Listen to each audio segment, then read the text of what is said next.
Nikujue zaidi, nikujue zaidi, nikujue zaidi, nikujue zaidi.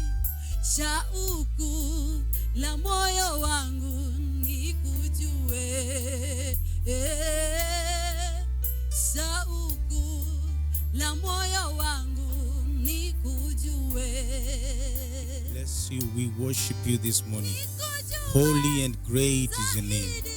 How we love you, how we love you, Lord.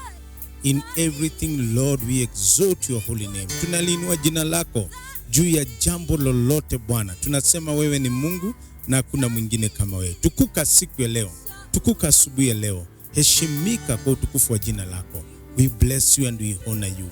Thank you for the listeners. Thank you for everyone who is joining me this morning for this devotion. That, Lord, you will bless them, you will increase them, you will open doors for them, and your glory will be manifested. We thank you and we bless you. In Jesus' name we pray and we believe. Amen. Amen. Thank you very much. Once again, karibu sana. I want to welcome you this morning for our devotion, our daily devotion. And it's a pressure that it's encouraging to see people joining me and reflecting on the word of God and seeing what God is speaking to us during these difficult times. I've been talking about this week, seeing the unseen. Kuona kile ambacho watu wengine hawawezi ona.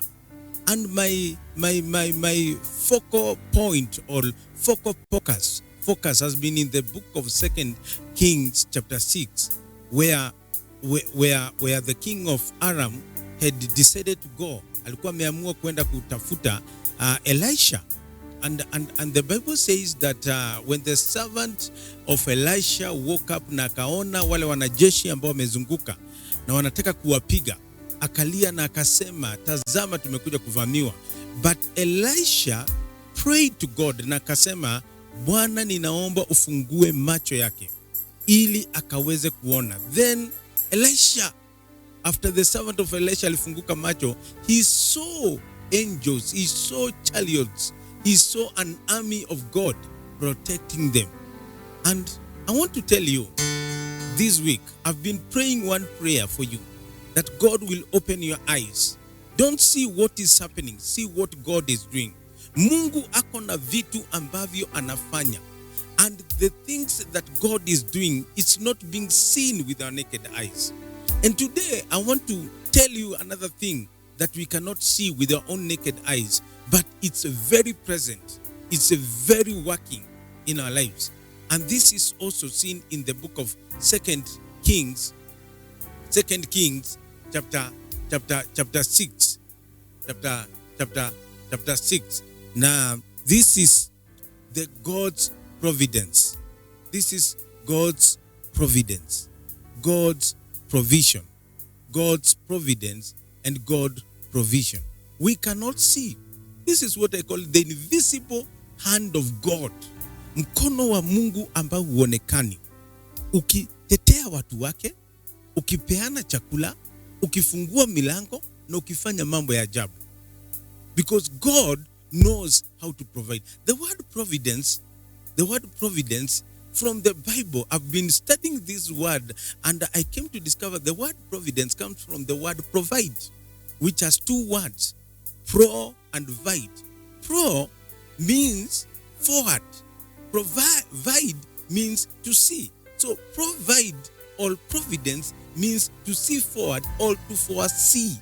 God foresees. Mungu anaona before even we see. God sustains his people with his provision even before we see. Matthew, when Jesus was teaching his disciples in the book of Matthew chapter 6, and I want to just read that scripture this morning. Matthew chapter 6 verse 28. I will jump. Matthew chapter 6 verse 28, the Bible says, and why do you worry? Let me begin from where? Verse 25 says, therefore, I tell you, do not worry about your life, what you will eat or drink, about your body, what you will wear. Is not life more than food, and the body more than clothes. So Jesus was telling his disciples in a simple way, God provides. Why are you worried? God provides. You may not see it with your own naked eyes. Hauwezi ona. Kwa nini unakuwa na wasiwasi? I want to tell you this morning, God provides. You may not see it. God provides. You may be worried about food. You may be worried about tomorrow. You may be worried about what is happening. Mambo mengi yanatendeka. So many things. Cases are increasing every day. And deaths are increasing. A lot of things are happening. And you wonder where are we heading to? Listen to me, my brother and my sister. You may not see the hand of God, but the hand of God is providing. The hand of God is acting behind the scene. The three things I want you to know about God's providence, which is very important. Three things, three truths that you need to do. Number one is that God's providence shows that God cares about the tiniest details of our life.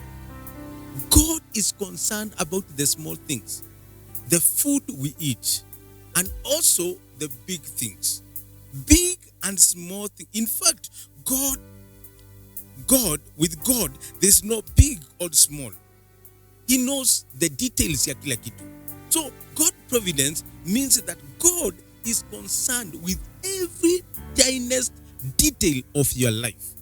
He's concerned about it. Your health is concerned about it. Your food is concerned about it. Where you'll go tomorrow, he's concerned about it. Where you'll sleep, what you will wear, God is concerned about it. Number two, the truth that is shown.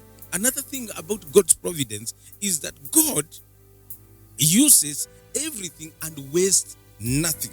God uses everything and wastes nothing. There are no accidents with God. With God, there's no accident. Hakuna ati ni ajali. No. What is happening right now, there's no accident. These are just incidents. They are no accidents. They are just incidents. They include events.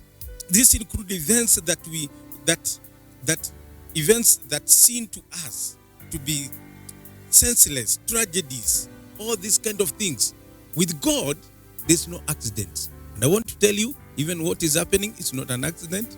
It's just an incident. And my brother and my sister will be through it in Jesus' name. And that thing that I want to finish with about God's providence is that God's ultimate purpose is to shape you. What is happening? God is shaping his church. God is shaping his people. There is a reason for what is happening right now. And I want to promise you, we will come more stronger than we were before. The church will be more stronger than it was before. Kanisa itakuwa na nguvu kuliko vile ilivyokuwa. Na sisi tutakuwa na nguvu kuliko vile tutakuwa. We will have passed through fire. We'll become more refined to the praise and glory of our God.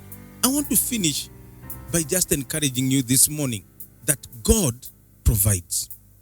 We may not see it. It is called the invisible hand of God that provides for his people. And this day, God will provide for you. God will open doors for you.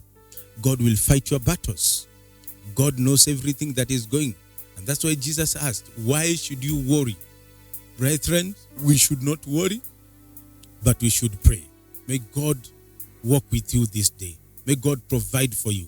May God bless you. May God bless your children. May God bless your work. May God bless your business. May God bless even your visions as you pursue them this day. I want to pray for you. Father, I thank you for your people. Thank you because you are a faithful God. You are the invisible God. People may not see you, but you're working behind the scenes.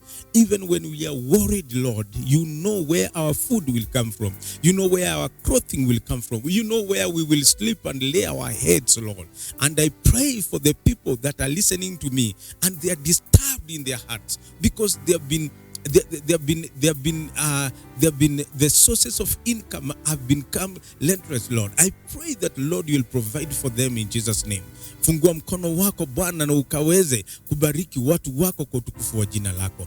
Thank you for you are performing a miracle even this day to the praise and glory of your name. I give you praise and I give you glory. In Jesus' name I pray and bless your people. Amen.